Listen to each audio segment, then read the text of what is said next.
So now that we've been through the toolkit and we can see what's possible with the bike, clearly there's a bunch of things we can do. We can undo all the wheels, we can change brake calipers, we can take all the bodywork off. That's great. The question is, how do you do that safely?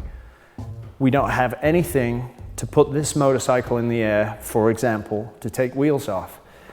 Now, the last thing you want to do is suspend a bike precariously to allow you to remove the wheels, because heaven forbid the bike falls over, damages the bike, or worse, falls on you. So why not use a specific product that's designed for this specific task? Now, on a motorcycle, the aftermarket industry has created lots of different motorcycle stands that help you with that task to bring the bike up in the air, make it safe and secure, and allow you to then remove the wheels, come back and reinstall the wheels. So let's take a look at some of those products. Now, when we go to the back of the bike, as we're going to use a stand on the rear, you'll notice on most sport bikes, there's a little casting under the swing arm. Now, what this is for a bolt, or there's a lot of aftermarket companies that make spools here. Now, at the shop here at OTT, we use the pitbull stand. Very durable and very versatile. It'll fit any bike. It'll slide backwards and forwards, and you'll notice on this backside that it's made for spools as well, so you can simply undo the bolt and flip it around. But before you put the bike in the air, you have to measure this gap correctly, set it, and lock the bolts down, especially if you're doing this operation on your own. So, first thing, get the stand in position, get the bike upright in a position where you have complete grip on it. If you've got somebody with you, they can always hold the handlebars, and that helps a ton. So now let's put this in place. What we don't want is the bike to slide forwards, so there's a couple of positions here. We can put it in this place, but as we're going to remove the rear wheel, that's not going to help us. So what we have to do is put it on the other side. Make sure you're in the correct location.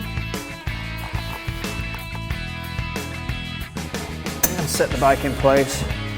Now we've got the bike in position, we can now go ahead and take the rear wheel out. And this is obviously going nowhere. So with this rear stand in this configuration, we're all set and ready to go. So now what we'll do is insert these spools. And the reason we're going to do this is because it's actually going to be a lot more secure when the bike's in the air, and you'll see why. So we'll go through the same drill, get the stand in position, which you can see now has been reversed. Get the bike upright, steady, locate the stand correctly. And now, instead of it being sat on a little rubber grommet, we now have it locked in position. So there's absolutely no way, because we're trapped here, that the bike can slide backwards or forwards as it could on this component if you don't locate it properly. This is much more secure, so for a couple bucks, get yourself some spools and the stand will locate the bike very securely.